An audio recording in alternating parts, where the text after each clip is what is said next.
In this session, the 2012 WISE learners will present their educational projects they've developed collectively as part of their year-long assignment. So they've been working on this for a very long time now. In fact, they started in April, and in terms of the process and timeline, and they've ended just in September, actually just early October as well. They will share their motivations, their objectives, and potential ways of implementing their initiatives after WISE 2013. I was one of the judging panelists in Qatar Foundation. I can tell you all the projects were amazing. They were ajib. I really enjoyed seeing them, and in fact, I was like, let's see, how can I support them? And I'm telling you that it's going to be really difficult for anybody to decide on just one. I think all of them are amazing. So we also have a panel of experts. Experts are sitting over here, and they're going to be part of the session to challenge the project representatives and comment on their ideas. And while it's going to be easy to ask questions, I think you're going to be more surprised with their answers, because they're really amazing people. The WISE Learner's Voice brings the all-important views of the students to the issue of rethinking education. The program builds their communication, entrepreneurship, and leadership skills in order to ensure the decision makers hear their views and they are equipped to take a leading role in their fields and in the world of education. It's a mouthful, but it's possible.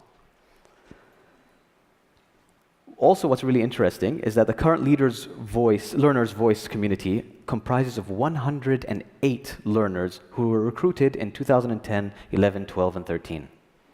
They're from diverse backgrounds, and actually when I was judging, I met so many people from different nationalities. It was fantastic seeing it's like this is like the true purpose of globalization, you know, everybody getting together, supporting each other with their different cultural backgrounds to just work on this one big project that's going to change the world, inshallah.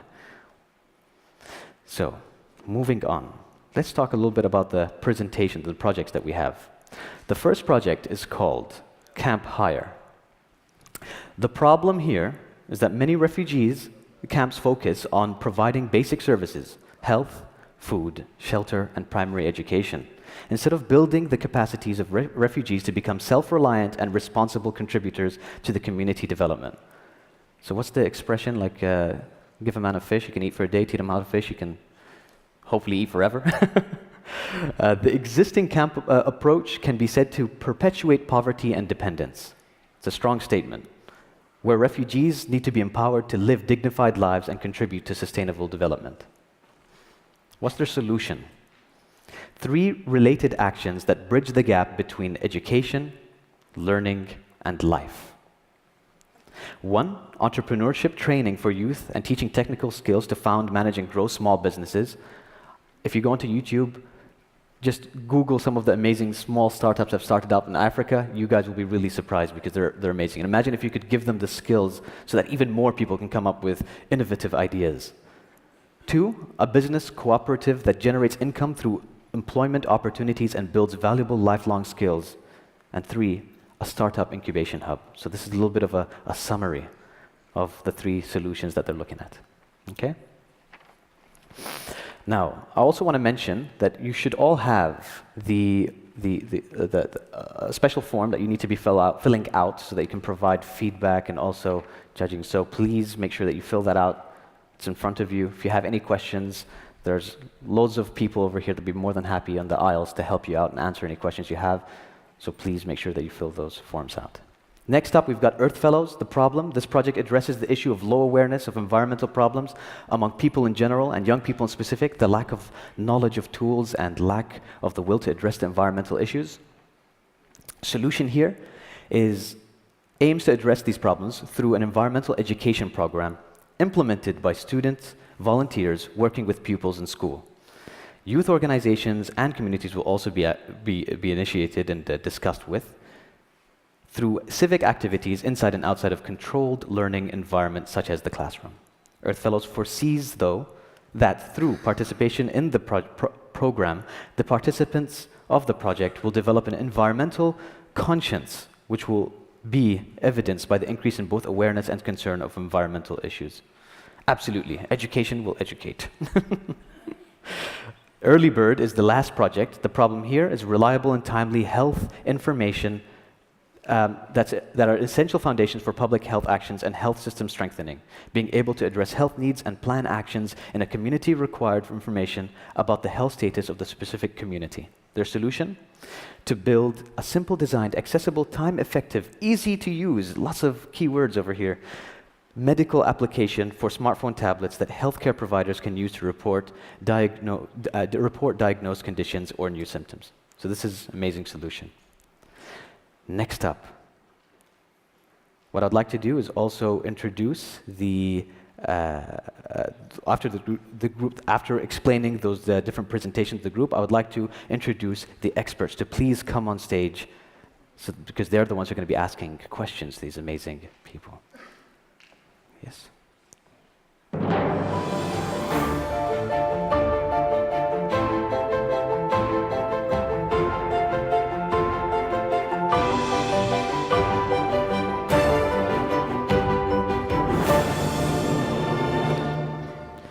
I'm going to be doing my best to introduce all of you amazing people. So hopefully, if I do leave anything out, maybe that's something that you can mention to them later on when you're introducing yourselves before you ask a question. Right. Now, the first person that I'm going to introduce, and let me just go in terms of an order over here, is Miss Lindsay Nefesh Clark. Did I pronounce your name correctly? Yes, I did. Okay. So after completing her BA at King's College, Cambridge University, British-born Lindsay Nefesh Clark joined Human Rights Watch in New York and then moved to Africa, where she lived and worked for several years, first in Cameroon and later in the Ivory Coast, where she worked for 3 years at the West African Regional Office of UNICEF on a project to promote girls' education. That's why you asked if you were the only woman panelist, wasn't it? Yeah, I heard you. Also, I should mention that Lindsay obtained an executive MBA at ESCP Europe, Paris in 2009 and received an MBA Student of the Year award bestowed by AMBA, the Association of MBAs, and the Independent newspaper in recognition of her talent for leadership and her determination to make a difference in the world. A difference she's hoping to achieve through her groundbreaking work as the founder and director of Women's World Wide Web. Fantastic. Next up, we've got Stefanos Gialamas. It's okay? It's okay. For the past 8 years, the good doctor has been the president of the American Community Schools of Athens in Greece. He holds a BS in mathematics and physics, an MS in statistics, an MA in mathematical and a PhD in mathematics, and a PhD in mathematics, not theory. How likely am I to mess up by the end of the day? Plus or minus? Okay, cool. So I see that as a positive result. Potential. His professional work includes research and leadership development, faculty development, innovative approaches in teaching and learning, not theory, mathematics and arts, the history and philosophy of mathematics, and mathematical education. If you can't figure out a subject to talk to about with this guy, then I think it's you guys who are the problem. So I'm just saying. He's a member of the International Schools Accreditation Committee, recommending institutional accreditation to the Commission of the Middle East Association of Colleges and Schools. He was a consultant evaluator for the Higher Learning Commission and the North Central Association of Colleges and Schools. Fantastic. Next up, we've got Ashwin Asomol. Ashwin Asomol is a partner of the Parthenon Group's international education practice. He leads Parthenon's education work in the Middle East, working with investors and operators in pre-K, K-12, higher education, and education technology. He also leads the firm's international work in the public sector and has worked with government ministries and foundations in the Middle East. And last but not least, we have Sandeep Aneja. Sandeep is the founder and managing director of Kaizen Private Equity, India's first education-focused private equity fund. Private equity becomes privacy. Did you know that? He leads fund strategy, investment analysis, fundraising, and relationship management with many of the fund's clients and investors. Mr. Aneja has 17 years of professional experience that spans consulting, operations, leadership, and investment management. So guys, you're going to have a lot of hard questions from these people. I'm just saying. Now, I think it's time for me to go ahead and introduce the first group to come on stage. Please, can we welcome Camp Hire, and specifically, I want to mention her name, Miss Fatma Akbar. Good afternoon, ladies and gentlemen, and thank you for attending our presentation. Today, we're here to discuss ways we can improve refugees' lives. I'm going to tell you about a project a team of us has been working on for the last 5 months, and we need your help to make this project happen. But first, let me introduce you to Khadija. Khadija is a woman with hopes and dreams, and she is well equipped with the knowledge and skills she needs to make her dream a reality. Her dream is to have her own business and support her family.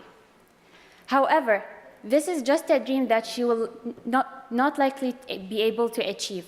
That is because she's living in a refugee camp, which is a difficult place to live in. There are over 34 million refugees living in refugee camps around the world. The vast majority of these refugees are unemployed. There are millions of dollars in aid spent every year to sustain these refugee camps. However, most of these funds go towards covering the basic needs of refugees, such as food, shelter, water, and sometimes basic education. In fact, less than 2% of aid goes towards education, let alone developmental programs for refugees. Do you know how long Khadija will be spending at the refugee camp? The average refugee spent 17 years living in a refugee camp. And if refugees are going to be there for that long, shouldn't we find ways to provide them with services and programs that evolve beyond basic necessities? Shouldn't we find ways to empower refugees like Khadija to achieve their dreams? At Camp Hire, we believe the answer to these questions is yes, we should. These refugee camps should not be treated as emergency interventions anymore. There are places where refugees spend a substantial portions of their lives. In short, the international community is not investing enough in durable solutions. Refugees need dignified, sustainable livelihoods. Therefore, in Camp Hire, we rethink refugee camps and unlock refugees' potentials. We are building a holistic solution, a holistic system tailored to the circumstances refugees live in. The proposed program consists of 3 components. The first component is education. Education that will unlock the entrepreneurial potential of refugees. We're going to go to a refugee camp and teach refugees the skills needed to found, develop, and manage a business. We will teach them baseline technical skills and provide them with examples of successful businesses that exist in hardship contexts.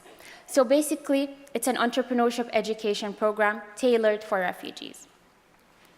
The second component is learning through a business cooperative, learning by applying the theory in practice. This is going to be a refugee-led business cooperative.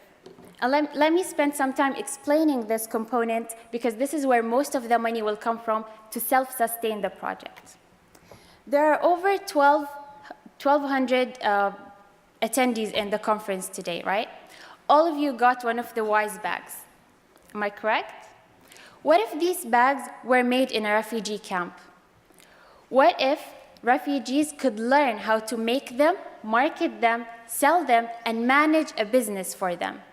That's exactly what we want to do with a refugee-led business cooperative making corporate promotional items. Now, let me tell you the reasons we chose to go with this promotional items business specifically.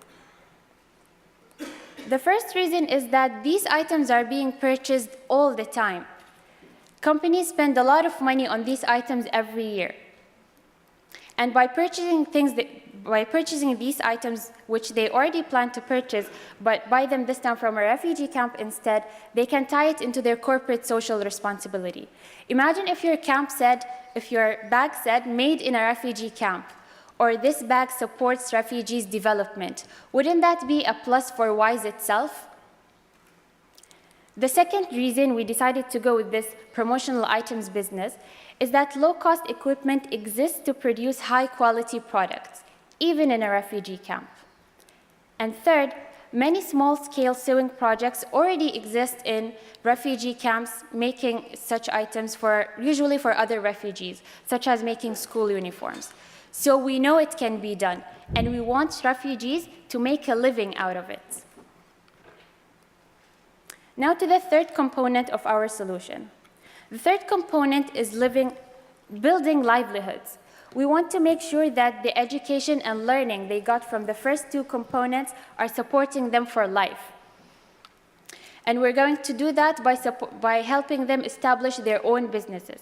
They're going to be supported by an incubation hub, which will give them ongoing support, advice, and funding to develop their own business. Good stuff so far? So how will all this be funded? We are going to support the project with donations at first. We need $694,000 to get started on a 20-month pilot project. And over time, as we sell more products from the refugee-led business cooperative, we're going to replace these donations, and we're going to decrease the amount of donations we need until we make the project self-sustainable. So let's do the math to see how realistic this is. Companies spend $2.5 billion every year on corporate promotional items. We only need 3 out of every $10,000 spent in this industry to eliminate the need for donations and make the project self-sustainable. As for implementation, we need 5 months to prepare the program. That will include hiring teachers, developing the curriculum, and setting up. After 5 months, the first cohort of refugees can enroll in the program. Their time will be divided between learning the theory and applying it in practice in the business cooperative. After 1 year, they will be able to commercialize their products and start working on their own businesses, while a new cohort of refugees will be enrolled. Graduates of this program will be empowered refugees who can support themselves and their families. They can benefit their communities economically by running a successful business and socially by helping other refugees in later cycles of the program.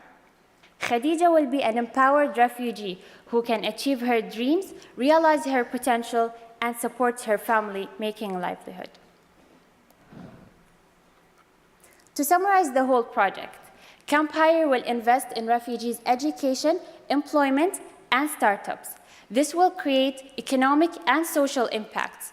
The economic impacts being generating income, improving the economy of the refugee camp and the host country, and decreasing the reliance on aid. The social impact would be increased self-reliance, developing the skills of refugees, and increasing their quality of life. There are many ways we can work together to make this project happen, through donations, partnerships, advisory. So please get in touch with us on our website, in the Learner's Voice Cafe downstairs, join the conversation on Twitter, and watch our video, which is on YouTube. Thank you.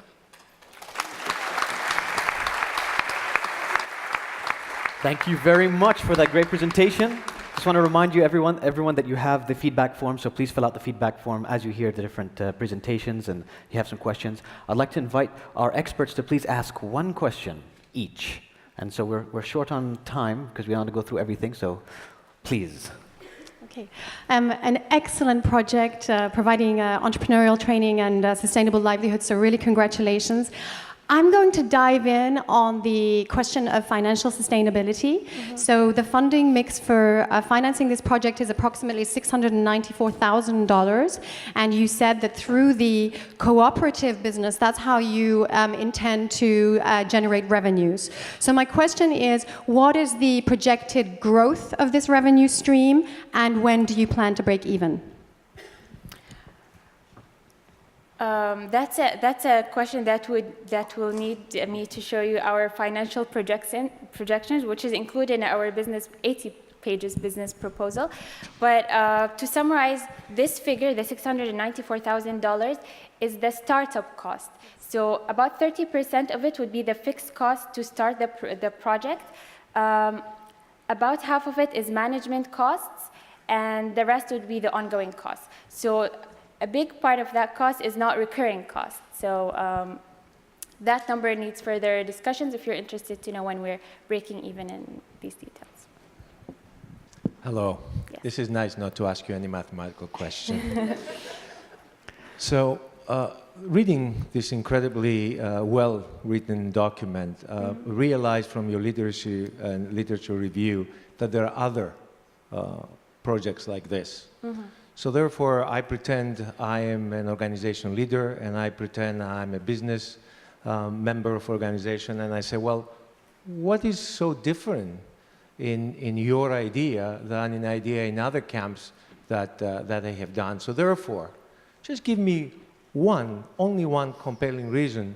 Why should I invest in your idea, in your products, when I can find these already in other places? That's a good question. First is that our project is a holistic system, not only considering the financial outcomes and supporting refugees financially, but also personally developing their skills, giving them employable skills that can support them for a lifetime. So even if they graduate from the program, they will be leaving with skills that they can use for a lifetime. A lot of the other projects can be short-term solutions for that emergency situation in a refugee camp. And a lot others have a certain focus on providing education. Usually it's basic education like mathematics, maybe some other subjects, or providing them with a simple income-generating activity. There is a lack of a holistic solution that cares about the refugees on a personal level. Also, we are considering camps that do not have a lot of organizations working in them already. So in our selection criteria for the camps we want to start the project in, we look at the existing organizations and what they offer and how we can be different, which camps can we select to start. Great, and thank you for a very articulate and concise presentation. It's a phenomenal idea. One question, in our view, we've looked at a number of these projects at Parthenon and supported a number of them, and we definitely would like to pick up the conversation when we leave the room. You talked a little bit about partnerships, and I think that is going to be extremely important as you look to get some of these products out to market. Could you flesh out a little bit about the kinds of partnerships you're looking to develop as part of the program? Okay. The partnerships we're looking for are first, the purpose would be that they would have more experience so they can help us in developing the curriculum and providing education and even supporting refugees, the incubation hub. It can also reduce our startup cost, the big cost I was justifying earlier. So through partnerships, what we can do is share resources with our partners in order to reduce our startup cost. Like if they can provide us, for example, with computers, with educators from that organization, these kind of partnerships will help reduce our costs and benefit from the shared experience as well.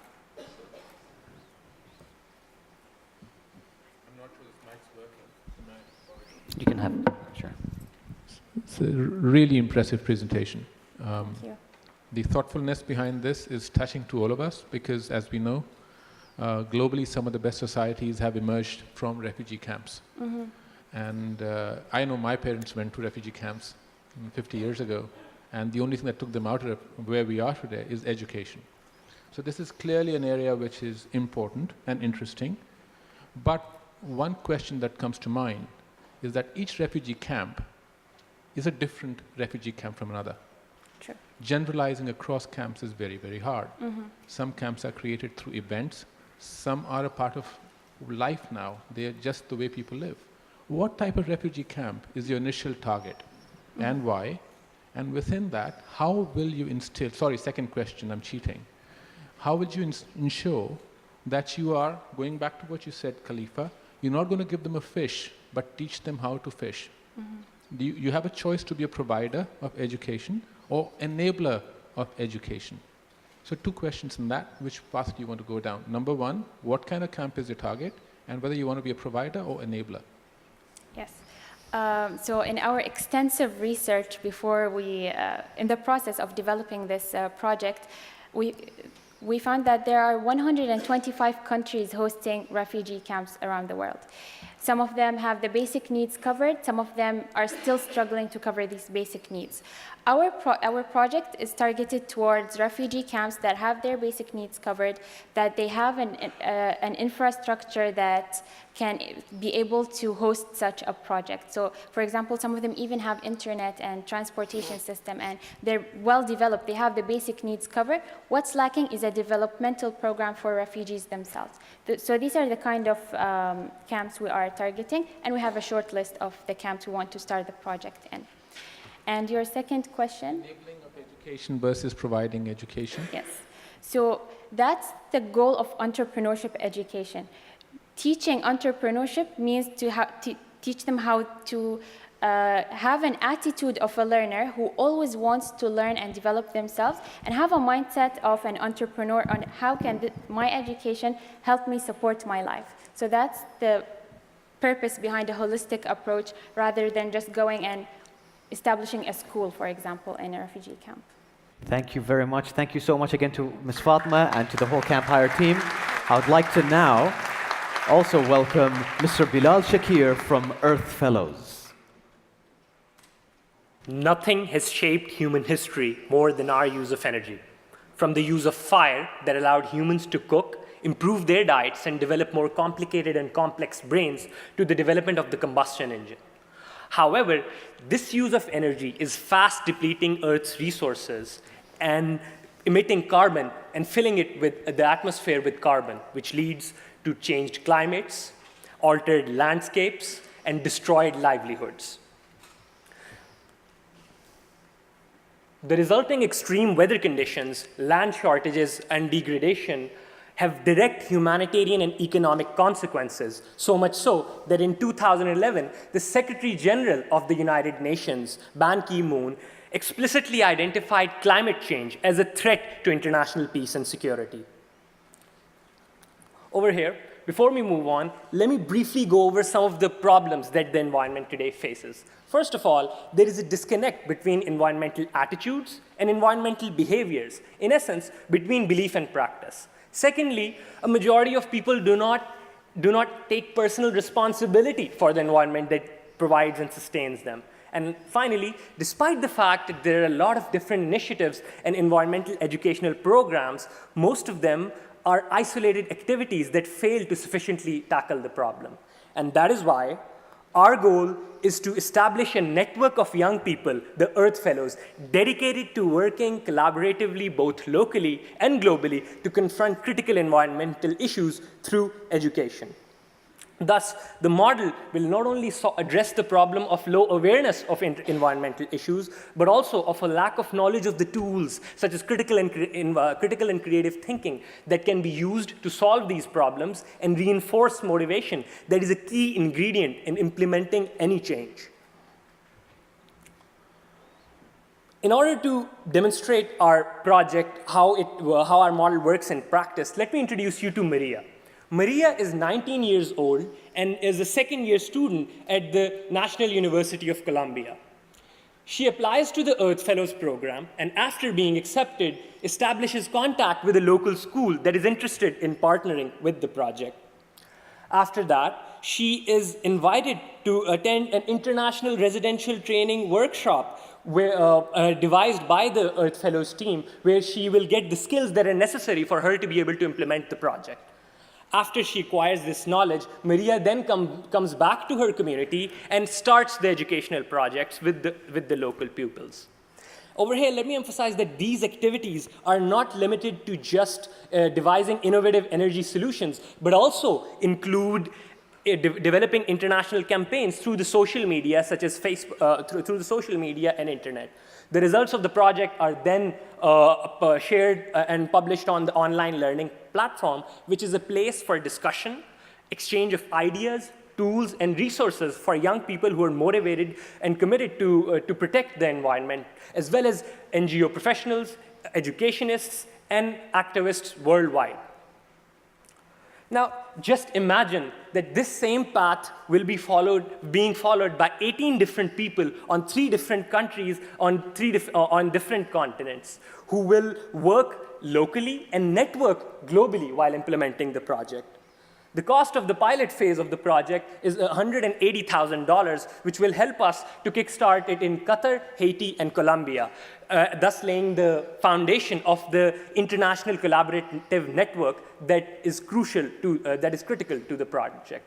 And also, let me emphasize that we are not only looking for financial assistance, but would also appreciate assistance in the form of technological mentorship, as well as general advice on how to improve our model.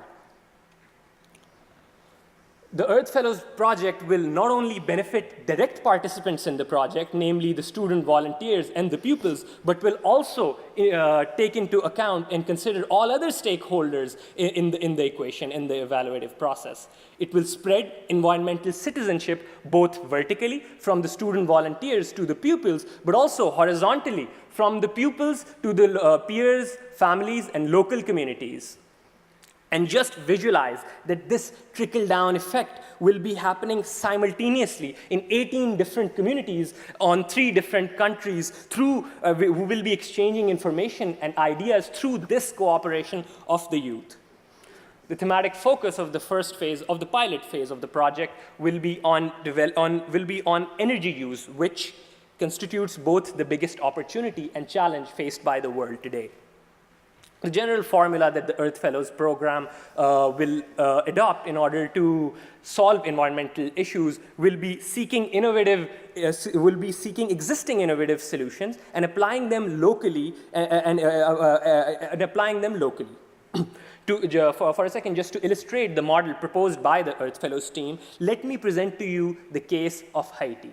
Haiti faces rapid deforestation due to a high demand for charcoal for domestic and commercial use. Now, imagine just asking a group of youth to come up with existing solutions that have been applied elsewhere. For example, in Botswana and Angola faced a similar problem that was of this deforestation, which was contained by converting peanut shells, which are a side product of confectionery production, and converting them into high-energy briquettes.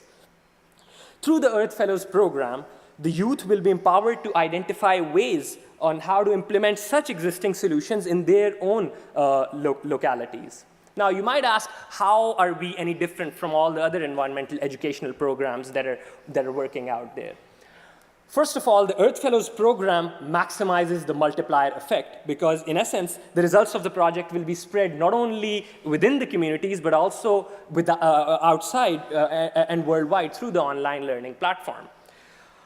It encourages youth to become better leaders and problem solvers as they implement real solutions to existing problems. It creates knowledge networks around energy issues, which can then be shared through the online learning platform, as well as the Earth Fellows project will be highly inclusive and highly replicable, and it can even perhaps be franchised to other actors who can then implement the project independently in their own local respective countries. And lastly, the project, of course, will be minimally environmentally invasive. It is in the hands of the youth today to take action for the environment and sustainable development. One person, company, or organization cannot solve this problem. But today, you can take important, far-reaching steps to educate a generation of environmental leaders. And that is why we call on all responsible businesses and investors to join us in our mission of empowering the youth and creating opportunities for a clean and sustainable future.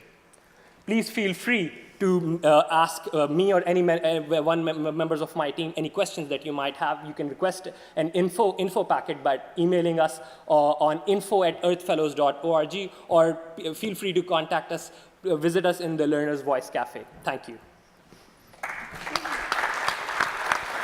Fantastic. Thank you very much for that presentation. And now it's time for each of our experts to ask one question. You would like, yes? No? Would like to go first? So once again, thank you. That's another extremely compelling and inspiring project. All 3 projects are excellent. As I was reading the information and listening to you speak, I was thinking about the digital component. Right. You talk about the multiplier effect, and you emphasize harnessing a digital platform to optimize, maximize the impact of this project. Yet looking at the budget, from what I see, I looked closely at the budget. You had 1.7 thousand out of approximately 184 devoted to the technical development. Could you just elaborate on the digital component of this project? Right. And that figure, by the way, 1.7 compared with, let's see, compared with approximately 45,000 for the actual seminar, which is travel expenses and so on. Right. So that's a very good question. The reason, like I said, that we are looking for funding both in the form of technological assistance and mentorship. We are not technical experts on developing an online platform, and that is why we are really looking for mentorship on technological projects. Now, based off on our initial assessments and surveys, we found that a basic website and a sharing platform can be developed within that budget. And the reason that a significant portion of the budget is devoted to international travel is because what is critical to this program is its international component. And without starting the project simultaneously in 3 different countries, Earth Fellows is just like all the other environmental educational programs that are working out there. Thank you. Well, I don't know where to start. Every time an educator hears that empowerment of young people to become responsible environmental citizens for a sustainable future, I get an A+. And I cannot ask the mathematical questions because we have all of the details here. But here are my 2 concerns. Interesting, you have three countries. The 2 of them are almost homogeneous in terms of their elements, like Haiti and Colombia, and then you have Qatar. So the one element about understanding all of the challenges on environmental issues, that's something that I can buy easily. But in that short period of time that you have to convince me that you will find sustainable solutions, and you will also convince individuals or leaders like Qataris that in 8-9 months, if I'm not mistaken, that you will come up with the solutions that all of these experts here, they don't come up with the solutions. How are you going to convince me that? Well, that is probably one of the most important risk management solutions that we encountered while writing our proposal, because yes, it's true that there might be a degree of inertia from the schools and different actors that will be asked to be a part of this program. The way that we will try to circumnavigate against this and try to address this problem is that we will not only be focusing on the schools, but also on other youth organizations, because I am, for the past 3 years, I have been based in Qatar, and I, for a fact, know that there are a lot of different youth organizations that are committed to sustainable change. But what is problematic, what is the problem in the what is the problem in these environmental educational programs, groups, is a lack of a coordinated and concerted mechanism, which will be provided by Earth Fellows.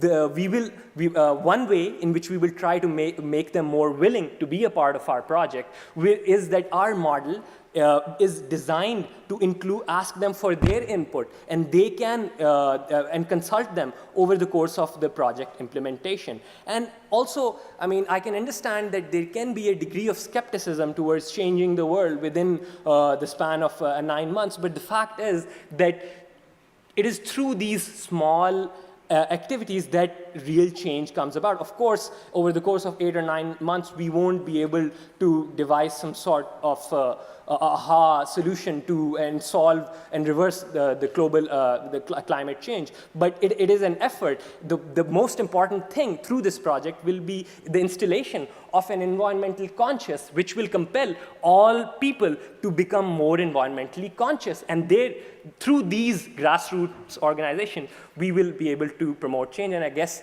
this grassroots level will then accrue, and you will see a very real and sustainable future. I'd like to mention that if I believed that not even trying, because somebody else might have thought of it, I wouldn't have been able to create one of Qatar's largest social networks. It's always about just giving it a go.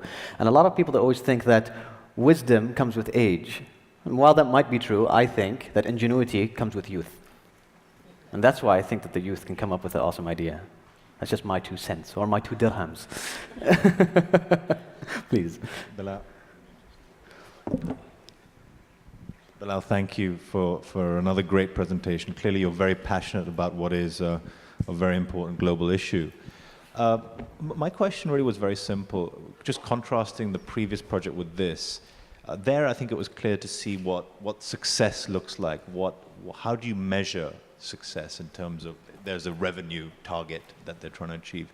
So as you think about tracking success, Right. what does success look like to you? What should this institution look like in 2018?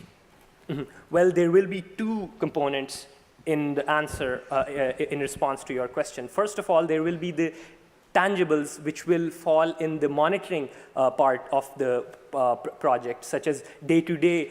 If you can email us and we can send you the info pack, which details a matrix that has a list of all the monitoring, as well as the evaluative components that are a marker for the success of the project. For us, at least in the pilot phase, we are very different than some of the previous presentations that in the sense that we are not looking for $1 million from one donor. What we are looking for is $1 from 1 million people, and that is well, also our budget is comparatively a lot because we are a not-for-profit venture. At least in the start, we can perhaps alter and adapt the model as we move on. But initially, in the start, we are not looking for financial success as a marker for how successful we are. But of course, the biggest problem with these social entrepreneurship, these projects is sustainability, and you cannot ignore the financial component in this sustainability. So yes, we will have to work and revise the model as we move along. Bilal, thanks to you and to your team for bringing to forth something that's critically important.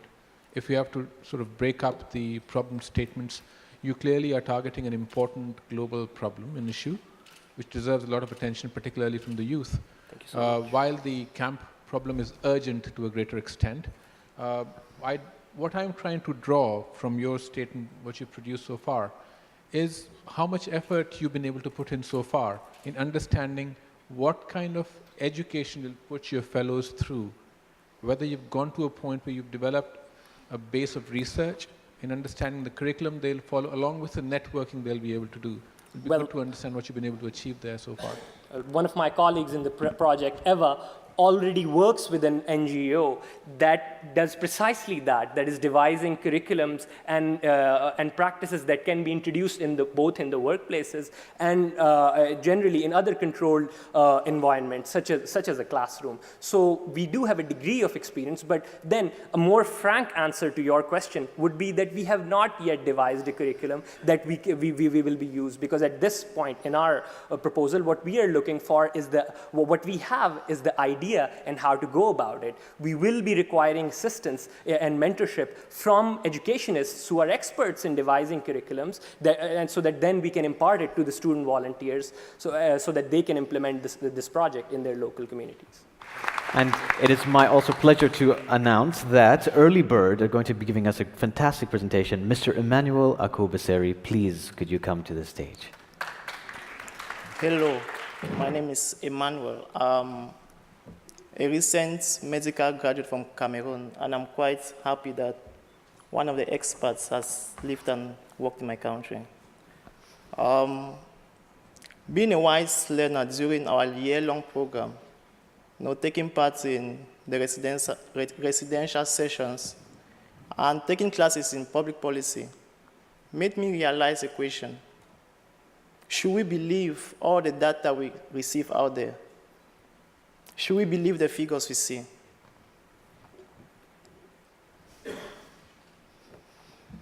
Now, the figures you can see is the statistics of the prevalence of the 2011 HIV/AIDS in some African countries.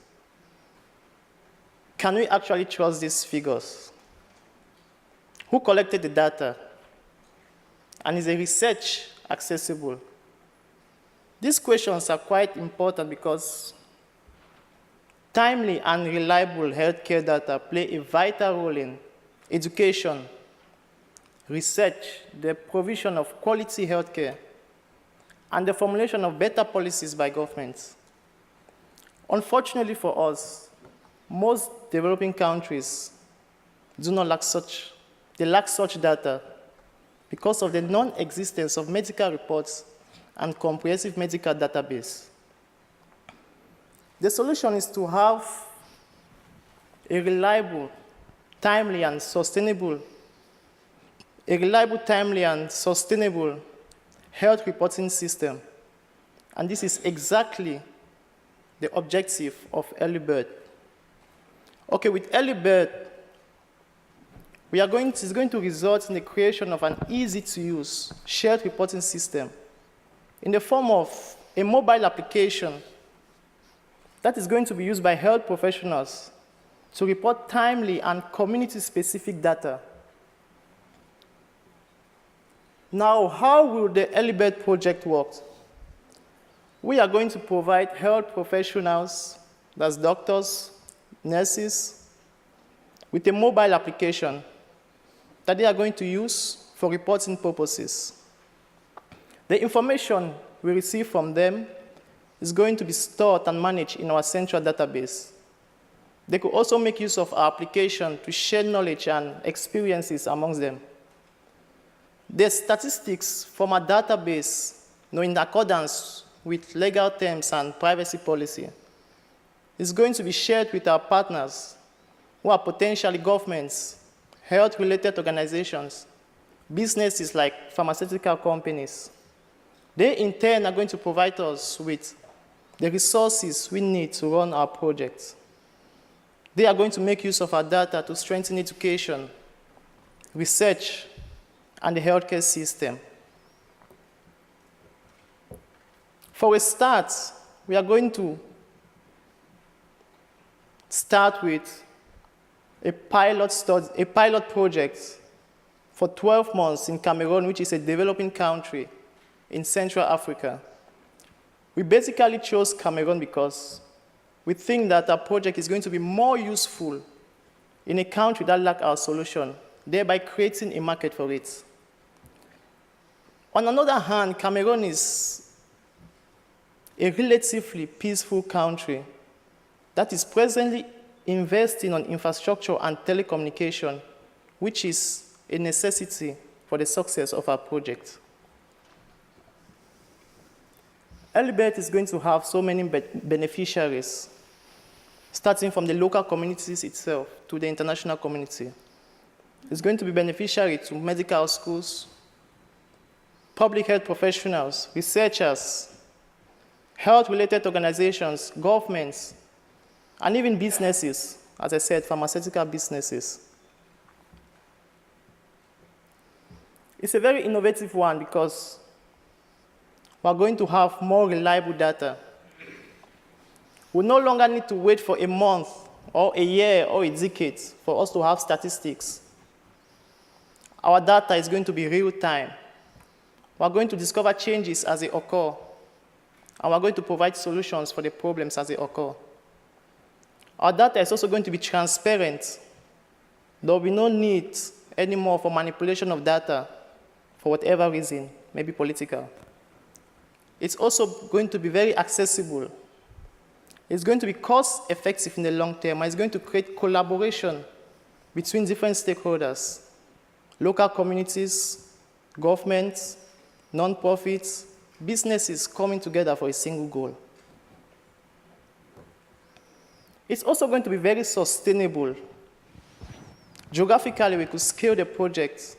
We can replicate it in different regions or countries that lack the solution. And we could also add extra features to our application, such as electronic health records, emergency management checklists, pediatric calculations, whatever the need may be to our application. So this is going to make Early Bird a very sustainable one. We are very aware of our challenges, from the process of developing the app and creating a medical database.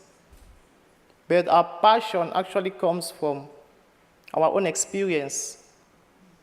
My team member is also a medical doctor. So our passion comes from our own experience witnessing the consequences of unreliable data in Africa. So that's why we're calling on you guys, that's sponsors, technical experts, who could help us to join our team and make Early Bird come to life. Thank you. Thank you very much for that presentation. What I'm going to do is I'm going to reverse it. Yeah, so I'd like you to ask a question first this time. Thank you. Okay, thank you. Emmanuel, Yes. question to ask you is, how are you going to protect the privacy of the individuals? And are you going to take care, and how are you going to take care of any privacy laws in each country? Yeah, that's why we're calling on technical experts in the first place. Second, we notice that health data is a very sensitive one. And that's the main reason we're not trying to make our model to be a business-related model. We are not going to commercialize our data. Our data is going to be provided to help people for education, research, and to help the health system as a whole. So it's going to basically be for the governments and health-related organizations, so it's not going to be commercialized. So, and we need technical experts to help us with privacy policy. Manuel again. Manuel, again, thanks for a great presentation. Very much believe in your premise and the philosophy that appropriate decision-making is made on the basis of clear and good data. And I think that is a philosophy that we share with you at Parthenon. But one of the issues with data is you can have the best systems and technology in place. The issue always is around compliance of inputting the data.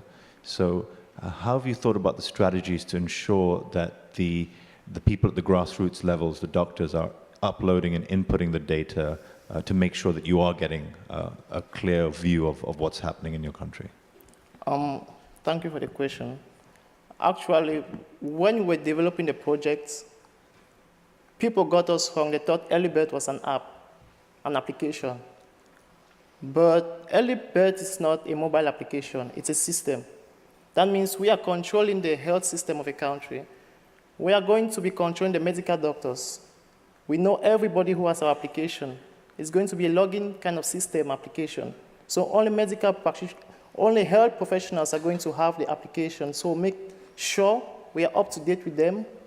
We monitor them so we have reliable data. Manuel, we know healthcare and education are the two incredible tools that they can take us out to the future. I see a lot of benefits in this project in terms of healthcare. I see very little in terms of educating some medical students left and right.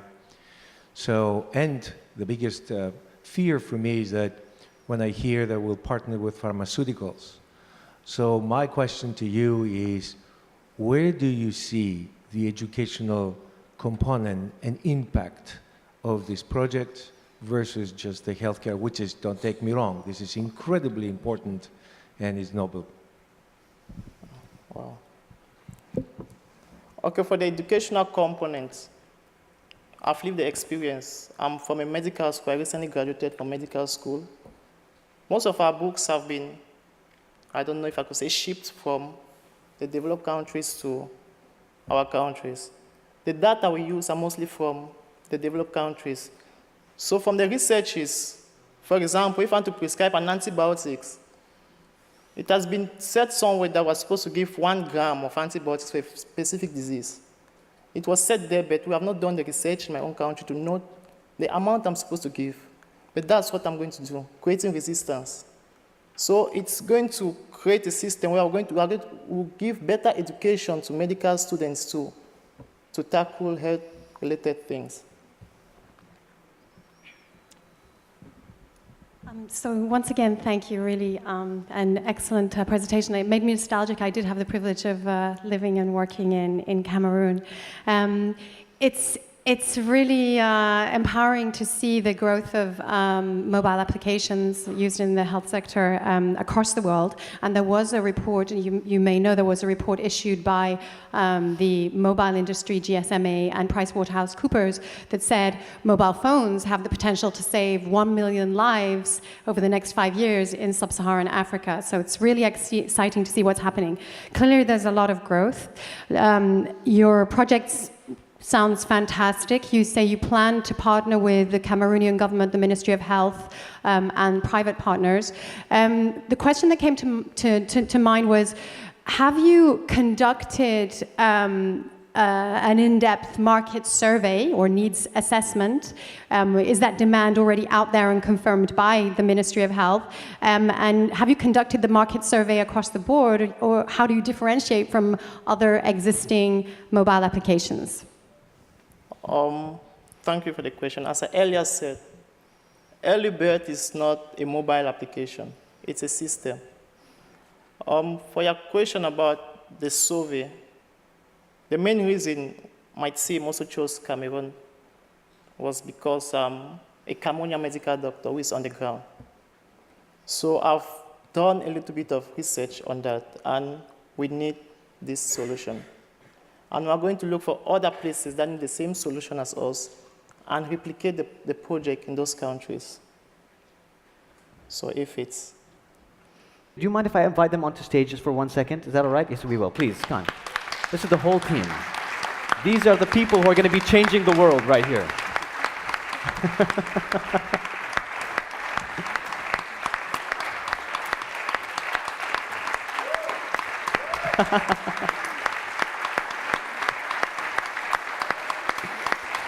Thank you so much. I really hope you all get the support that you need. You've got the experts over here. You've got the audience over there. Thank you again. And if there's anything that we can do, if there's any questions that you have for us as, moderators or organizers, we're here to help you. Thank you very much.